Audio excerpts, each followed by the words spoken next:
Hey everyone, and welcome back to We Rise Together Breaking Barriers for Women in STEM.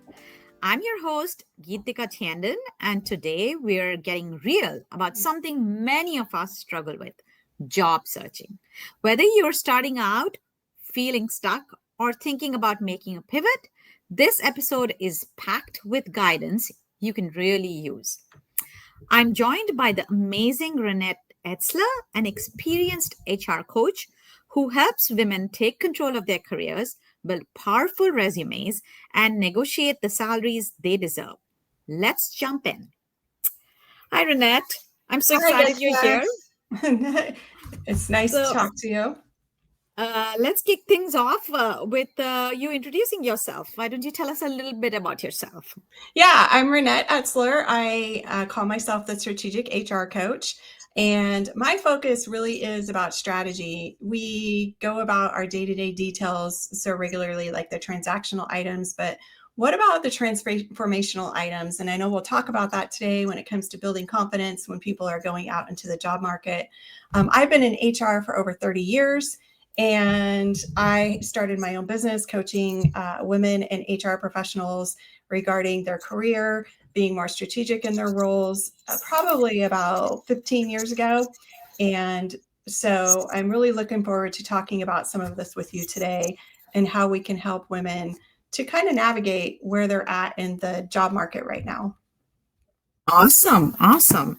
Thank you so much. So, Renee, when it comes to job searching, especially in a male dominated field like STEM, it can feel overwhelming. What's the mind shift you think women really need to make a start at that? Well, the reality check right now is that this is a perfect time for people to make the move into the STEM world because of the AI disruption and the market uncertainty. And all of this data tells us, different stories for women and engineers, but these women truly understand their positions. And so they have to strategically position themselves in that market. And that's what I would tell them is really work on strategy. And what is your strategy going into that market? And we can talk about this in a moment, but I really I use the impact method, and it was a method that I kind of came up with because randomly it kind of works when it comes to strategy and how we focus on strategy. And so we can talk a little bit about that and how to kind of implement that impact framework when they're looking for jobs. But I would tell them this is the time right now to be looking and to overcome the idea that they are not qualified for the position because we're in this massive area of change right now in the job market. Awesome, awesome. And I'm looking forward to learning more about this impact framework. A little bit more on resumes and how to navigate that. So, when you look at resumes from women in STEM, what are some of the common things you notice, and what makes a resume really stand out? So I think what I noticed the difference between male resumes and female resumes, and we're looking at the women in the workplace, is that sometimes women tend to downgrade their experience, thinking that it might be looking like they're showing off or they're representing themselves incorrectly, but that's just not true. And we really have to make ourselves stand out more than others. One is make sure that your resume is neutral and as far as colors and all of that instead of making it very female looking. Not to say that that takes away from it, but it could take away from it. But your male counterparts, they're putting that information out there of where their skill set is, and they're not afraid to do it, where women tend to hold back a little bit when it comes to that. Any experience that you have, put that into AI, have it help you to formulate those sentences to really bring out your experience and the value that you are going to bring to the organization. The other thing I would say is to one up is be able to, on those resumes, really show your strategic value to the organization. How are you going to contribute to the return on investment for the organization? That's what they want to see. And I will share with you that when I look at resumes, Male resumes tend to do that more than female resumes. So really making sure that they're putting that out there. What is your return on investment? What value are you going to bring to be able to have a return on investment? Because that is what the CEO of the organization is looking for. How is this person going to help me make money? I absolutely love that, Renat, because I think we tend to put, and especially females, and you're absolutely right, we downgrade our experience, but we Yes. also tend to put just simple facts. I did this. Well, Yeah. what you did this, but what if and what's in it for them, right? It's the if and what's in it for me, but in here it's what's in it for them. So Absolutely.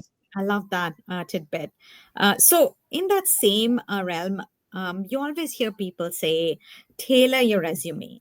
But what does that actually mean? And what should we be looking for when we're trying to match our experience to a job posting? Because that becomes a challenge in terms of, are you tailoring, or are you modifying, or Yeah. how far do you go with that? Yeah. So this is what I always recommend to people is have a base resume of what your experience is. And you can't just send the same resume for every single job because every job may be in a different industry. It may be have different qualifications, et cetera. So you may want to manage that a little bit.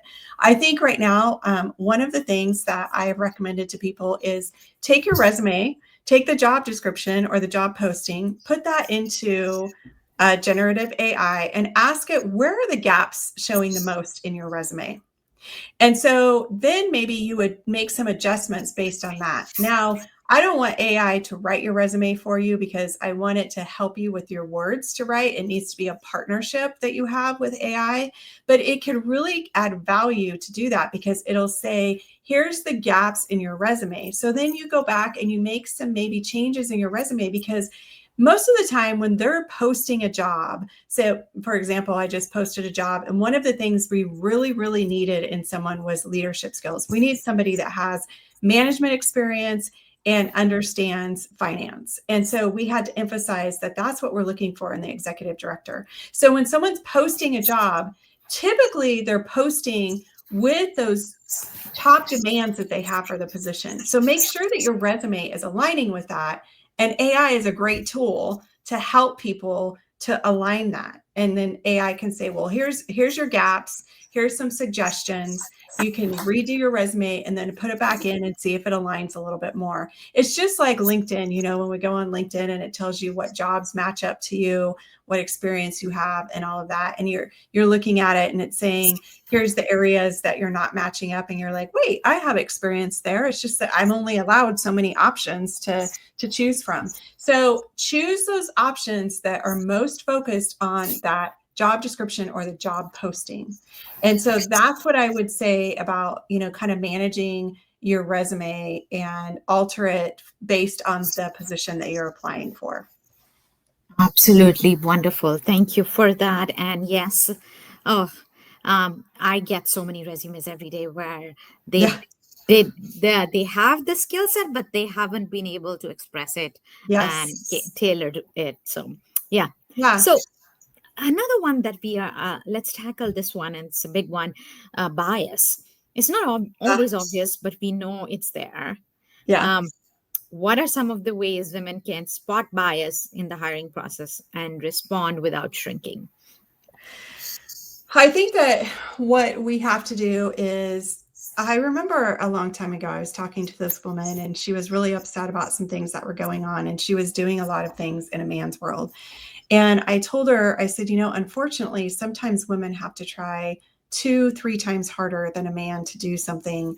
And I think in the STEM world, it's very much that way. And so I think that leads to the networking piece, which is part of the impact process, which I would say, gosh, we've already kind of gone through some of this, but when it looks to the P in impact is partnership through strategic networking.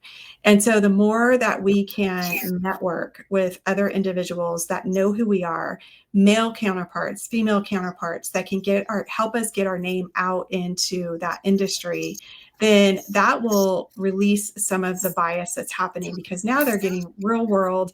This is the skill set of this person. Now, when we want to notice biases, it's always hard to notice biases, right? Because we don't know who else applied for a position. We don't know if it was 5 men that ended up getting an interview, or and one woman, or maybe no women. So that's a hard place to get. But being able to partnership with individuals that maybe are part of the hiring process. So reaching out on LinkedIn to people that are posting the position. So when we post a position on LinkedIn, it tells us, who the hiring manager is, or whoever posted is reaching out to that person. And if you don't get an interview, asking them, can I ask why I didn't get an interview? Sometimes they're going to answer that question, sometimes they're not. But those are some of the things that we can really start pushing through that barrier of trying to prevent that bias. But here's what I'm going to say: don't allow that bias to keep you small.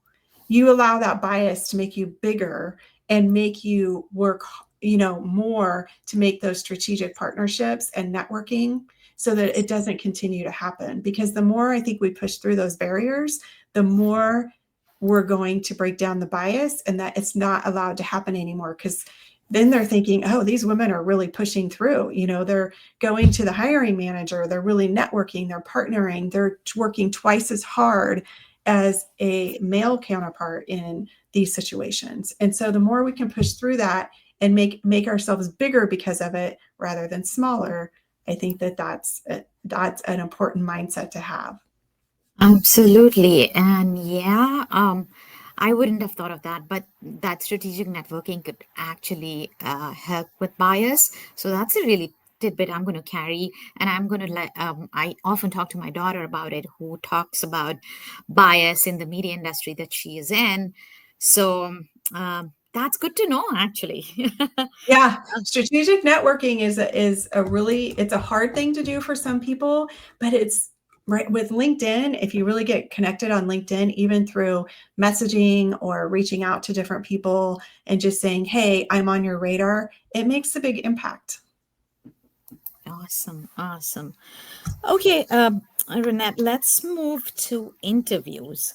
They can be nerve wracking. So, what's your go to advice for preparing for both the technical and behavioral questions? And I think this is going to be an important one for most Yes, people. yes. So as we're kind of looking through, as I'm thinking about the impact model, this kind of aligns with that as well. Is before you go into that interview, really measure what is your market position, right? It's like the M in impact. The impact is measure your market position. Know what you're worth. Know what the industry trends are in your specialization. I'm sorry, I'm getting tongue tied. Understand kind of the total compensation that's out there, but know what your market position is. Like, know where you're at in the market. Are you middle of the market, not compensation wise, but experience wise? Know that going in so that you can really prepare. The other piece of that is, I would say, align, which is the A in impact, is align with those market demands. Be able to align your responses with what the market demands are. So before you're going into that interview, know what your market demands are. Know that what the hot markets are and how they align with the organization that you're going in with. So whether it be environmental or renewable energy engineering, or maybe you're going into fintech engineering, know what the market demands are. Because if you're going into that interview and you know that there are maybe two people that are looking for jobs in this market, and it is really, and they have 15 positions to fill or 5 positions to fill, that the demand of the market is there for your qualifications. So be able to align those with whatever initiatives are out there, whatever the organization is looking for. So I always say it's really important to do your research on the organization that you're going in to work with. The more information you can get, if you know people that have worked for the organization, if you could go on LinkedIn and say, who are some people that have worked for the organization in the past? What are some things I should know? And then again, and I keep going back to this, but using AI to pull up that organization and get their strategic plan, get their information, get their marketing information, whatever it takes to be able to really show how you are placed in that market position. Like you have that experience. So you need to be able to show that when you go into the interview process, which can be very obviously intimidating. But the more prepared you are, the more comfortable you're going to feel going into that process. So first, measure your market proposition and then also align with those market demands. What's the demand in the market for that position? Absolutely. I think preparation is key. And like you said, research always helps. So, Yes. yeah, one can never underestimate the value of those. So, some of us, despite that, have a really hard time talking about our achievements without Mm-hmm. feeling like we're bragging. Yeah. And I think a lot of women are more affected by that than men. So, what's your advice for getting over that?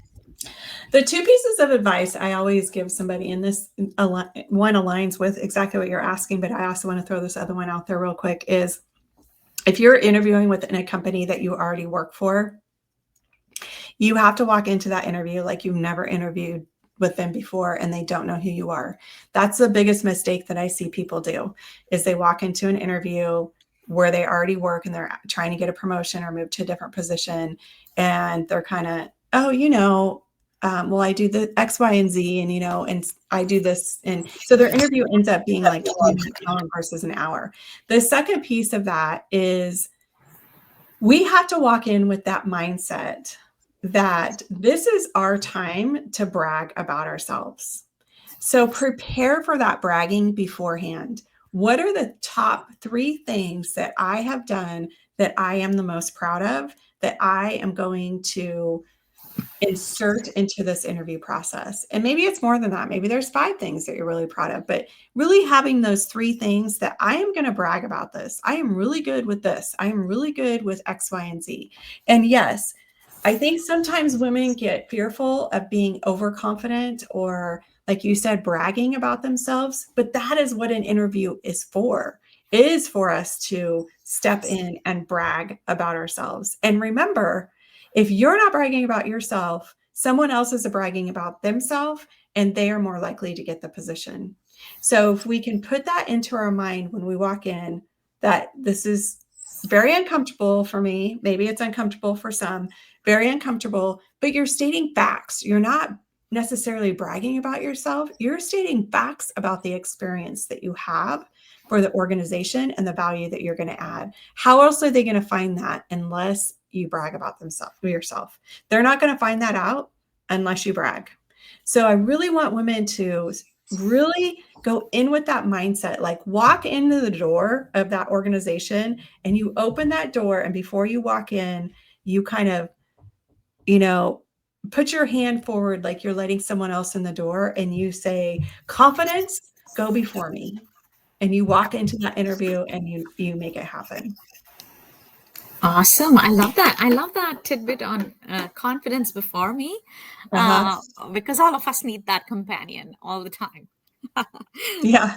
uh, Hey, it's a common one for people. It's a common one. And knowing your personality style really helps with that too. Like if you know that that's your personality style or if you've done any personality assessments, it'll help you kind of understand why you go into these things and where you need to step out of your shell and how you come across to people. And that's helpful as well to do that homework before, because then you can self-identify some things that may be areas of weakness on how you come across to people when that's not your intention or that's not how you want to come across, that you want to come across more confident or what kind of holds you back. So those types of things will help you as well. yeah, yeah. And in fact, that is something, and we can tackle that in one of our upcoming episodes. Is that is something you need not just for to get a job to, but to even go up and Yeah, survive in leadership positions. Yeah, absolutely. Yeah. yeah, yeah. All right. So moving on to another hard topic that women have a hard time talking about is salary. This matters a lot Yes. to them. And how can we as women confidently bring up salary and advocate for what we are worth? Yes. So this goes back to, again, really knowing what the market demands are and that ability to know what your market position is, right? Like what's going on in the market, what the market demands are for that position. But we have to transform our approach to how we negotiate. And so we have to know what our value is. So know what the market is. What's the market saying about this job? And there's all kinds of resources for that, whether you go online and you do like salary.com, or you can even ask AI these days, but know what the worth of the position is. And then I want the person to go back and really look at what's the data that aligns with what they think that they're worth. So say somebody comes in with a job offer at 120,000 and you're really feeling like you have the value of 150,000. Then you want to research the total compensation package. One of the things to remember is we have to look at total compensation, because sometimes we get caught up in just the salary, but yet they offer maybe 3 more weeks of vacation than another organization. So what is it that's important to you, right? Is it the vacation time that's important to you? But negotiate based on value delivered, not your personal need. And that would be, and that's where when you're in your interview, if you go in and you're not confident and you're not bragging about yourself, then you're not showing the value that you're going to bring to the organization to have them justify that data. So that's why I say negotiate based on the value delivered. So that's why you got to go into that interview with the value that you are going to deliver to them. And you can't base your strategic approach for negotiating your salary based on your personal needs.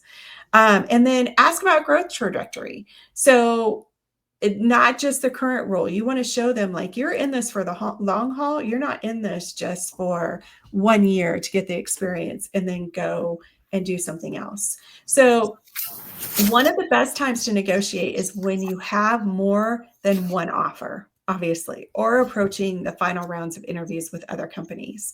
And so if you are interviewing with other companies, keep that in the back of your mind. That's a negotiation tool for you. So some people will go for an interview with one company and they kind of hold back in interviewing with other companies because they really want this job. But your negotiating power comes when you have multiple job offers or you have multiple rounds of interviews coming.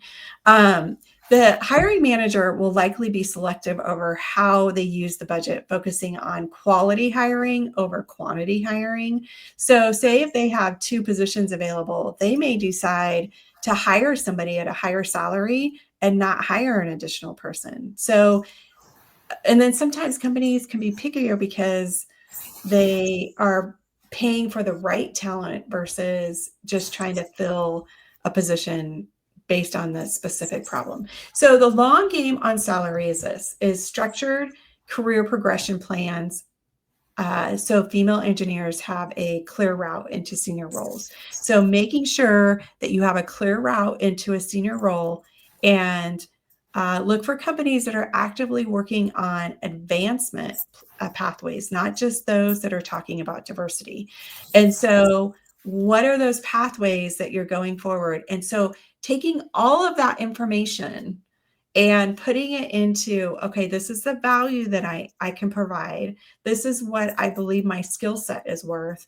And this is what I think that I should be offered for the job. And when you can align those things and be able to talk to the company about pathways in future, and they see that you're going to be there for the long haul, then they're more likely to work with you on salary. Now, always, it's simple math. Always go high, because they may come back with something less. And what if you don't go high and you're afraid to go high and you're afraid to ask for more, and then you find out later that you could have asked for more? And as an HR professional, I'll tell you this, Getka, is that I can't tell you how many times people undersold themselves when making a job offer to somebody. Like they never came back and asked for more, and there was more on the table to have. And so I will say 9 times out of 10, there's more on the table to have, and people just don't ask for it. So ask for it. And women are the least likely to ask for it. So there's statistics out there, and I remember talking about this in a presentation I did at one point. And there were statistics that showed that women, if they're offering a position to 2 men and 1 woman, and say it's the same position, and there's 3 positions open, both of the men will ask for a higher salary, and most of the time, women will just take what was offered. And so there's new laws around that, that if everybody has the same qualifications and a man asks for a higher salary and they give him that higher salary, they have to give it to the woman as well. So women need to be careful of that, because there are rules around that. And that's very easy for a woman to have some, show some bias, is if a man negotiated a salary and a woman didn't, but they still gave the woman the lower rate because that's what she accepted, and they didn't offer her what they offered the male. So women need to know that as well. Wow, wow, those are invaluable information and advice, Renat. I did not even know that. A lot of it is. I had no idea that there was more available on the table Yeah. very often, and that we don't even ask for it. I have to say, though, our Gen Zers and millennials are very good at that. They do their research and they come and ask for more, even when they don't deserve more. So, yeah. Yeah. I agree, right? But they're bold, and that's why. Yeah. And they're pushing employers to have to do more because they're not able to get, I mean, they've been pretty wise about it, but yeah, I understand what you're saying. It's yes, I get that. Mhm. All right, switching gears a little bit. How important do you think is personal branding during a job search? Oh, And to someone who doesn't love posting online, what are some simple ways to build visibility? yeah. It goes back to the partnership networking. So if somebody's not really good at, posting online, or, showing their visibility, is really reaching out to people on LinkedIn or sending emails to people, making contacts, doing research, showing up to maybe conferences, showing up to job fairs, or even our local chamber didn't have a job fair, but they had like I can't remember what it was called, but it was an event where a bunch of employers were there and anybody could go. So like a consultant could go. It was kind of to get familiar with your kind of businesses in the area. But I think that that's where networking is really important, in reaching out to people on social media. You don't have to post on social media in order to have that networking happen. The other thing is go to networking events, because if you're going to networking events like a chamber event, or I'm sure there's every area has, I mean, I know the area that I live in, we have so many networking events. And we think that oftentimes those are just for employers to get their business out, but they could be just as much for employees reaching out to businesses in the area. And no, because each connection, I'll share just kind of the world of networking. I am on the board for the Northern Human Resource Management Association, which is a part of SHRM and Society of Human Resource Management. And I got on the board in January, and we have quarterly meetings. So I was at one meeting in January. I met this woman, Mary, who's on the board. Come last month, we've had one virtual meeting since then. And she does not know me well, but she knows what I do.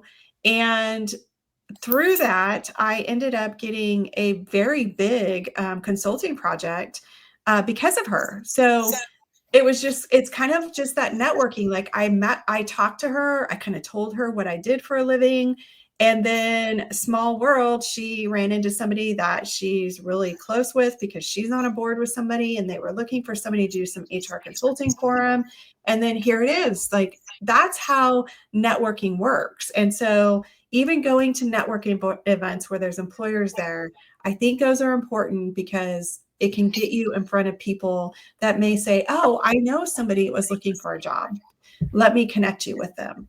So you don't have to have social media to make that happen. People did it before social media existed. But the one thing I will say about social media is make sure that if you are job searching, that you're posting appropriately on social media. So you're not posting things that are kind of distasteful or out of touch with, or political, those types of things. You want to have a good representation on social media. Awesome. Networking. I think that Yes, was never going to go away. never. All right. And last one, Renat, as our time is coming to an end, but before you leave, what would you say to the woman today who is listening right now but feels stuck or invisible in her career? I would say this. Um, as a woman in STEM, that we don't need to wait for permission to claim our space. And we need to own our expertise, leverage our networks, and negotiate from a position of strength. The opportunities are out there. And the question isn't whether you're qualified, it's whether you're ready to kind of step up into your power and make your move. So you're not just navigating the job market right now, you have the opportunity to shape the job market. Every confident move that you make is going to create a path for women engineers coming behind you. And that's not pressure that I'm trying to put on people, that's a purpose. And so when I go back to what I said earlier about if we're networking and we're pushing through those barriers and our face and our name is right there in front of people, then they are more likely going to start looking at what we have to offer. And men aren't afraid to do that. And women often are. And we have to step outside of that box and be able to keep pushing so that they can make that move and reshape what the job market looks like. If we see more women moving in that direction, it's going to make them more confident. So instead of saying, I don't want to seem pushy, you tell yourself, I advocate for my value professionally and confidently, or I don't need more experience before I apply. You need to say to yourself, I bring a unique perspective and problem solving abilities. And the other mind shift to make is, I hope someone notices my good work. No, I strategically position my contributions to align with those business priorities. So I go back to, if you're not just navigating that job market, you have the opportunity to shape it.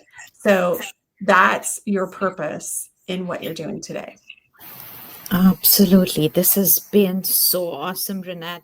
Thank you so much for sharing your advice and your important, tidbits of information that can be useful. I know so many listeners are walking away with a clearer plan today and a lot more confidence.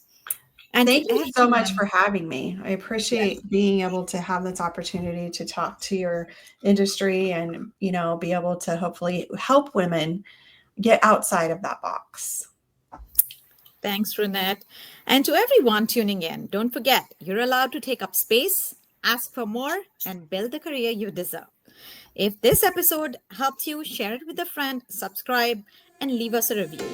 It helps us keep these conversations going. Until next time, keep rising and keep breaking those barriers. Thank you.